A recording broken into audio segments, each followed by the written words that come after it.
The love of my life, Catherine. You know, I've been in this game for 50 years, and the last thing I ever thought about was having my hands in. Sam Elliott was one of Hollywood's most recognizable stars. Tough, talented, and seemingly untouchable. But now, at 80 years old, his life looks very different. And whispers of a lost fortune have fans asking what really happened.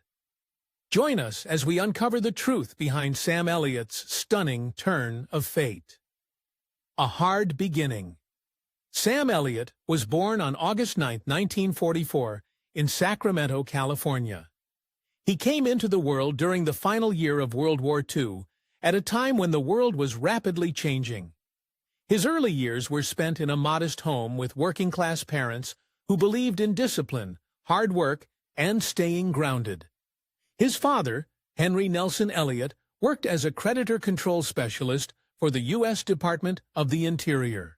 That meant he helped manage wildlife populations, often protecting livestock and farms from animals like coyotes and mountain lions. It was serious and rugged work, and it often kept him away from home. Sam's mother, Glenn Mamie Sparks, was a high school physical training instructor and a woman who believed in strength, both physical and mental. She encouraged healthy living, structure, and self-discipline, values that Sam carried with him throughout his life. Despite coming from parents who were practical and grounded, Sam began dreaming big from a young age. Even as a boy, he was drawn to films, particularly westerns, where the characters were tough, quiet, and stood for something. The cowboy roles he watched on screen stayed with him and planted a seed deep inside.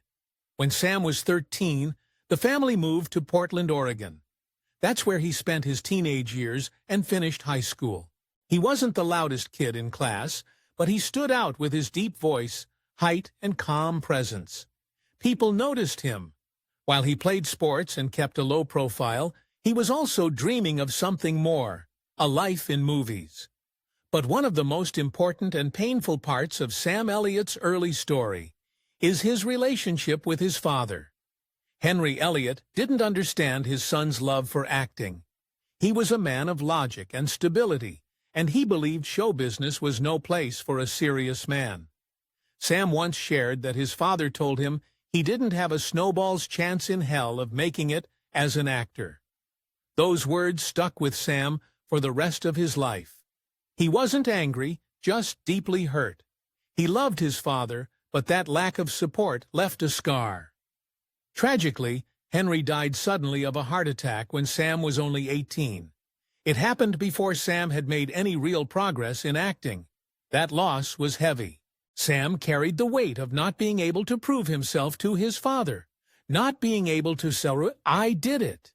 In later interviews, Sam admitted that this early loss, mixed with the pain of his father's doubts, became a driving force behind his ambition. He wanted to succeed, not only for himself, but also to honor the potential his father never saw. After high school, Sam attended the University of Oregon in Eugene, majoring in English and psychology. But something wasn't right. His heart wasn't fully in it. After a year and a half, he dropped out and moved back to Portland. Still, the desire to act wouldn't go away. He joined a local theater company, and it became clear that performing on stage gave him a sense of purpose. People started to take notice. He had a natural presence that couldn't be taught. Eventually, he returned to college. This time to Clark College in Vancouver, Washington, where he seriously began studying drama. In 1965, he performed in a production of Guys and Dolls that earned strong local reviews. One critic said he was born to act, and Sam finally started to believe that maybe he had a chance. That small encouragement gave him the final push he needed. Still, the road ahead wouldn't be easy. Sam knew he needed to be in Los Angeles if he wanted to make it in film, so he packed up his car and left Oregon behind. He didn't have much, just a few belongings and a dream. In L.A., he took acting classes and worked construction jobs to pay the bills. It wasn't glamorous. He lived in small apartments and faced rejection again and again. But he kept going. What set Sam Elliott apart was his focus. While others partied or gave up, he stayed committed to his goal.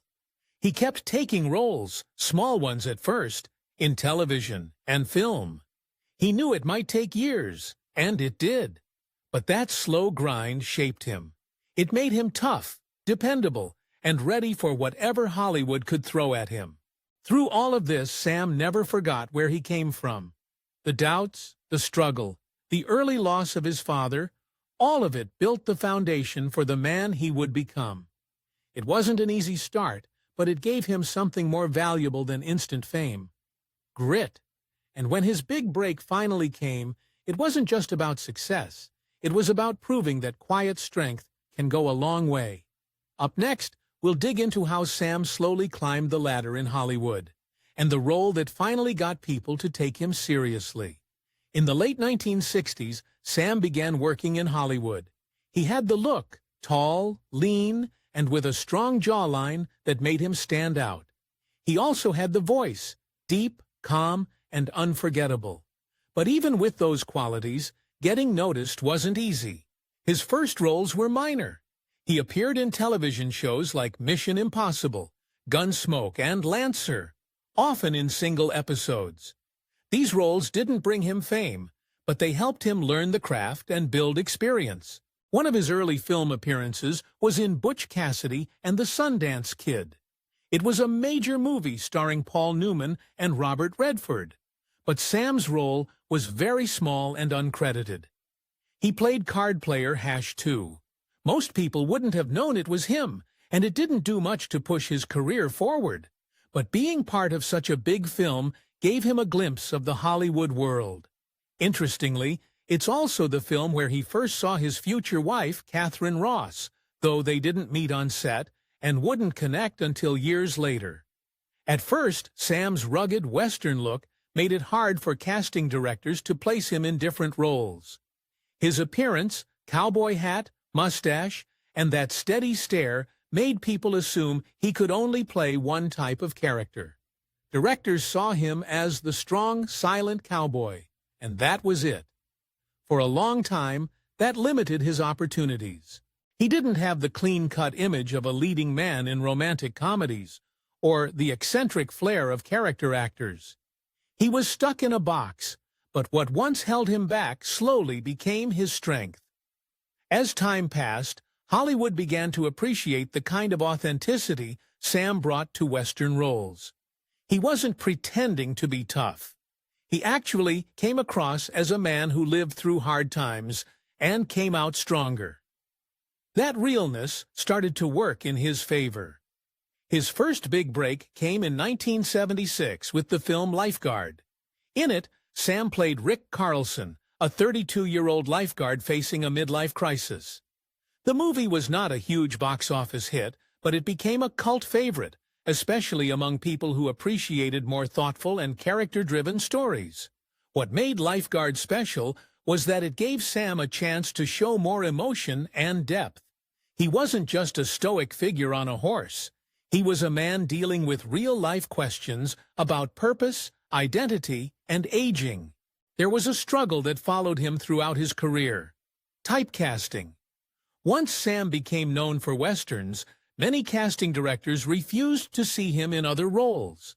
Even when he wanted to try something different, he often wasn't given the chance.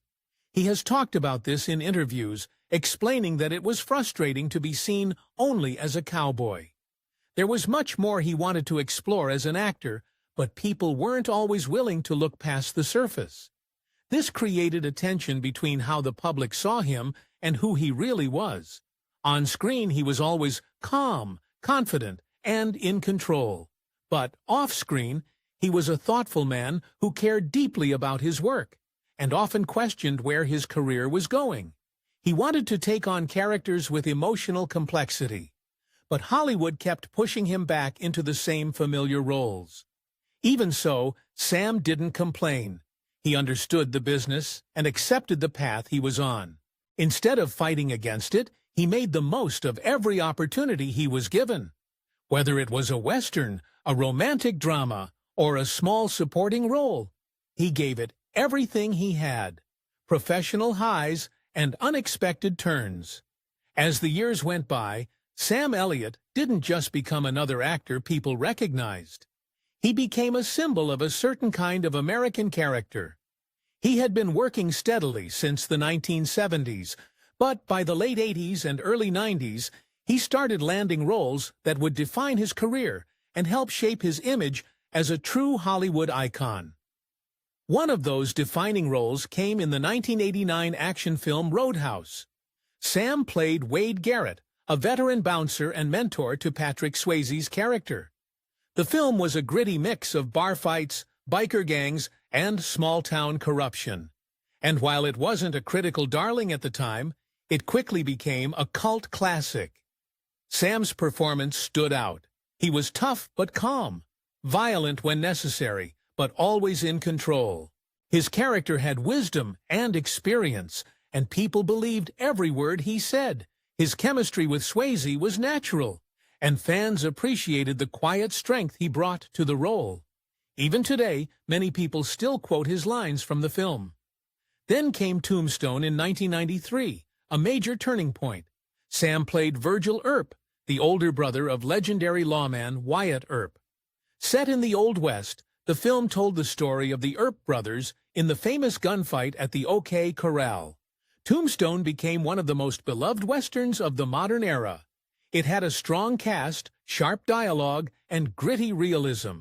And Sam's performance was one of the highlights. As Virgil, he was brave, loyal, and grounded, a man of duty and honor. His presence on screen gave the film a deeper emotional weight. Just 5 years later, in 1998, Sam made a very different but equally memorable appearance in The Big Lebowski. In this offbeat comedy directed by the Coen brothers, he played the stranger, a mysterious cowboy who narrates parts of the story and appears briefly at a bowling alley.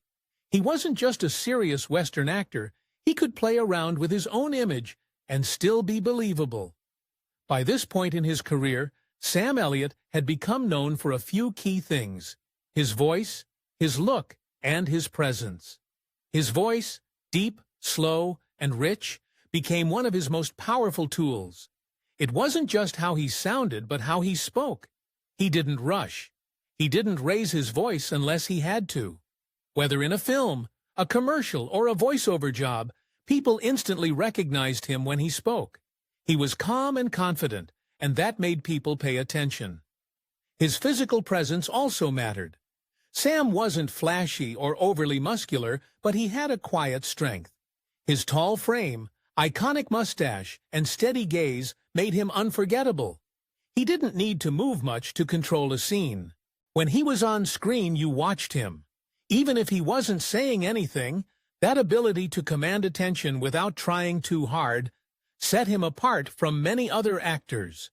Even with a strong list of past roles, Sam Elliott experienced a surprising career boost later in life. In 2017, he starred in The Hero, a smaller film that let him explore something more personal. He played an aging actor famous for a single Western role, now facing illness and reflecting on his life. The film felt close to home for Sam. It gave him a chance to show real vulnerability, and critics praised his performance. Sam was a quiet, emotional movie that reminded people of how much he could do with just a look or a pause. Then came A Star is Born in 2018. Sam played Bobby Maine, the older brother and manager of Bradley Cooper's character. It was a supporting role, but it was deeply moving. The performance earned Sam his first Academy Award nomination, a long overdue moment of recognition. As many fans, it felt like the industry was finally giving him the credit he had deserved for years. Love, loyalty, and family. In an industry known for short relationships and public breakups, Sam Elliott and Catherine Ross have created one of Hollywood's most lasting love stories. Their relationship has lasted over 4 decades, and through it all, they've kept their personal life mostly private, focused on love, loyalty, and family. Sam and Catherine first crossed paths on the set of the 1978 horror film, The Legacy. At that time, Catherine Ross was already a well-known actress, having starred in major hits like The Graduate and Butch Cassidy and The Sundance Kid. Sam, on the other hand, was still climbing the ladder, taking on steady but smaller roles. Interestingly, they had technically worked on Butch Cassidy years earlier, but they didn't meet then. He was an uncredited extra, and she was one of the film's stars. Fate didn't bring them together until years later. On the Legacy set, there was an instant connection. They kept things quiet, but it was clear there was something strong between them. After 6 years together, they got married in 1984. For Sam, it was his first and only marriage. For Catherine, it was her 5th. But this time, it was different. They were both mature, grounded, and ready for something real. Their bond was built not on fame or glamour, but on deep respect and love. Since then, their marriage has stood the test of time. Something rare in show business. They've worked together a few times since, but mostly they've kept their careers separate. They've also kept out of the Hollywood spotlight as much as possible, preferring life on their ranch in Malibu, California. Sam has said in interviews that his home and family life are the center of everything. Work always came second. The couple has one daughter, Cleo Rose Elliott, born in 1984, the same year they got married. Cleo grew up in the public eye, but chose a different path from her parents. She didn't go into acting. Instead, she found her voice through music. She released her debut album No More Lies in 2008. Her music style is more rock and alternative, showing a creative, edgy side. Though Cleo has shared red carpet moments with her parents and seems close with her father, her relationship with her mother has been complicated. In 2011, a disturbing report came out when Catherine Ross filed for a restraining order against her daughter. According to court documents, Catherine claimed that Cleo had become physically violent, including an incident where she allegedly stabbed her repeatedly in the arm with scissors. The event shocked many fans, especially those who saw the family as a quiet, stable unit. Despite that very public and painful moment, the family never spoke much about it afterward. Over time, it seems the situation improved. Cleo continued to attend events with both parents, and in later photos, they appear united and supportive of one another. It's a reminder that even families who seem perfect on the outside can face serious challenges behind closed doors. Sam and Catherine handled it with dignity, keeping most details private while focusing on moving forward. Throughout his career, Sam made choices that prioritized his family. Unlike many actors who chase every big role or move from one set to another, Sam was more selective. He didn't want to be away from home for long periods. He's often said that being a father and husband was more important than constant work. That's why many of his roles were filmed in the U.S., often on shorter schedules. He avoided international shoots or long location jobs when possible. He also turned down roles that didn't feel worth the time away from home. But even with a strong family and a respected career, Sam Elliott couldn't avoid the heat of controversy forever. And when it hit hard. The power of the dog controversy. For most of his career, Sam Elliott stayed out of controversy. He was known for being humble, hardworking, and respectful. But in 2022, that all changed during an unexpected moment on a podcast. What started as a casual conversation quickly became a headline-grabbing controversy that surprised many of his fans and caused a wave of backlash across Hollywood.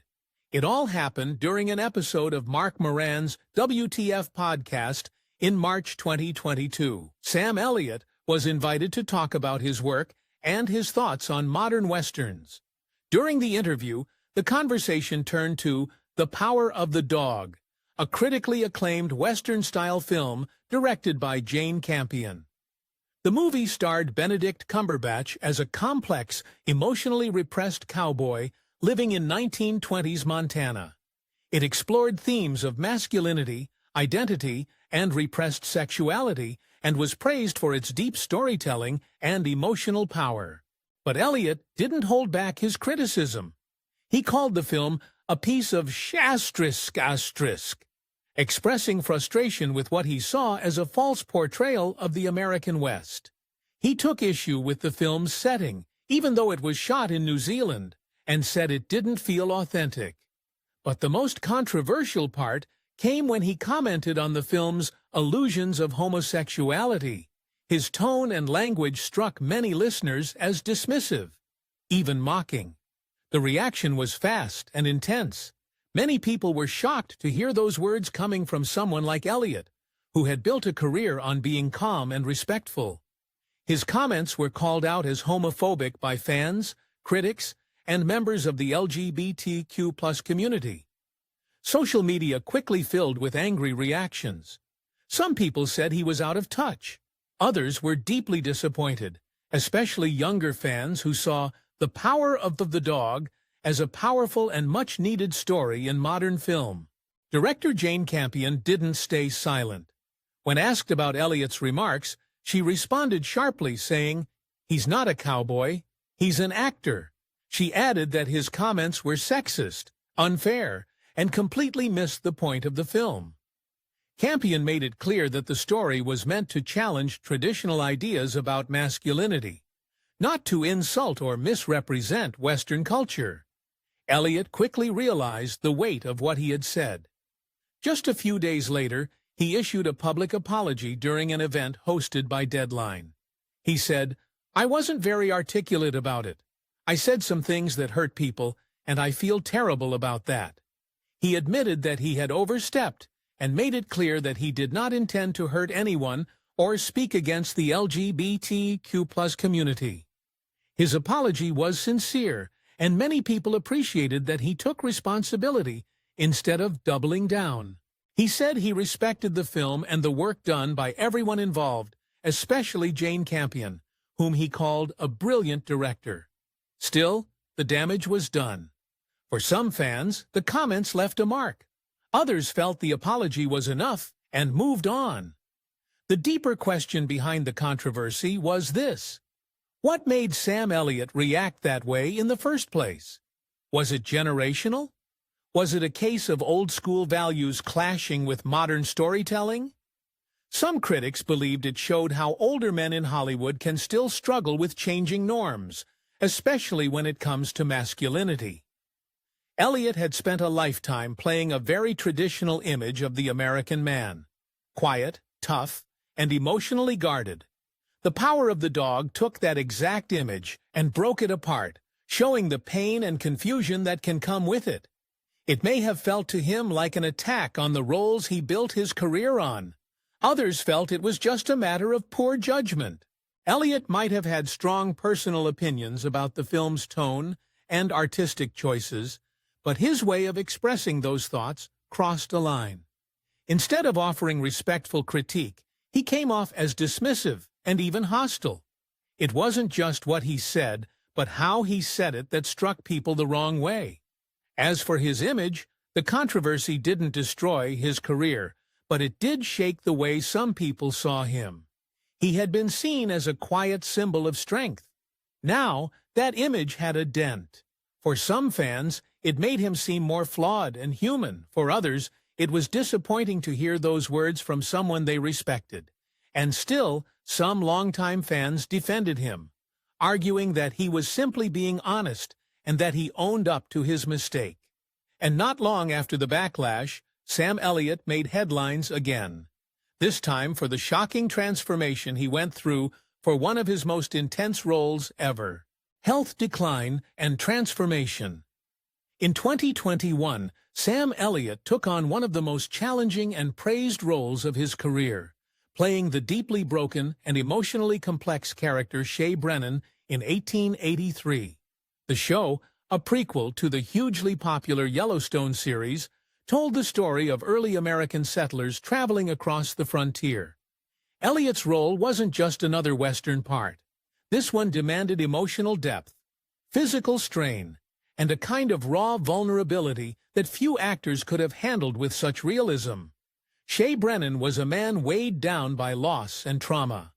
At the start of the series, we learn that his wife and daughter died tragically from smallpox. Grief has left him hollow. He's a former soldier turned guide, helping families cross the treacherous plains of the American West. But he's not just leading a journey. He's carrying deep emotional pain every step of the way. Elliott brought that sense of exhaustion and internal struggle to every scene. Fans and critics noticed right away that this was a different Sam Elliott. His usual strong and quiet cowboy persona was still there, but Shea Brennan felt more broken, more human. He was still brave and tough, but behind that strength was a man who had seen too much and lost too much. The performance was widely praised. Some said it was the best acting Elliott had ever done. It earned him a Screen Actors Guild Award in 2020 and proved once again that age had only sharpened his talent. But along with that praise came another kind of attention about his appearance.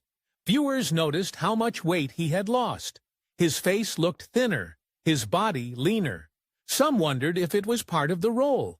Others worried it might be a sign of something more serious. Online discussions began to grow, with fans expressing concern about whether Elliott's health was okay. The weight loss was noticeable, but nothing was officially announced as being wrong. In fact, many believed that the transformation was mostly intentional. Shea Brennan is a man who has been worn down by life. He's someone who wouldn't be eating well or resting much. So the physical change in Elliott made sense for the character. It helped make the performance more believable. And still, people were curious. Was the change entirely for the role? Or was there something more going on behind the scenes? Sam Elliott has always been a private person. He doesn't share much about his personal life, especially when it comes to health. That silence led to more speculation. In interviews around the time of 1883, Elliott did speak about aging. Though not in the way fans might expect, he talked more about the emotional side of getting older.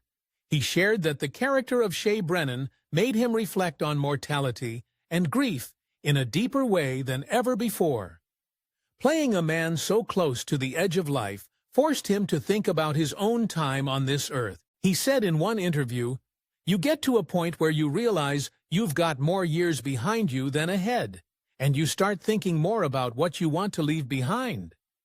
He also talked about the challenge of doing physically demanding roles at his age. The body doesn't bounce back like it used to, he said with a small laugh, but he was clear that he still loved the work and wanted to keep going for as long as he could. There was no talk of retirement. If anything, 1883 seemed to light a new fire in him. As for the weight loss, Elliott never gave a direct explanation. Whether it was a choice for the role, a natural result of aging, or something more personal, he left it open to interpretation. And in typical Sam Elliott fashion, he didn't make a big deal about it. He let the performance speak for itself. And it did. At 80, he still carries the same powerful presence that made him a star decades ago. But now, there's a deeper sense of reflection in his work. He's not afraid to show pain, loss, or weakness. That's what made his role in 1883 so moving. It wasn't just about being strong, it was about being real. Thanks for watching. If you enjoyed this video, don't forget to like, subscribe, and hit the bell so you never miss our next story.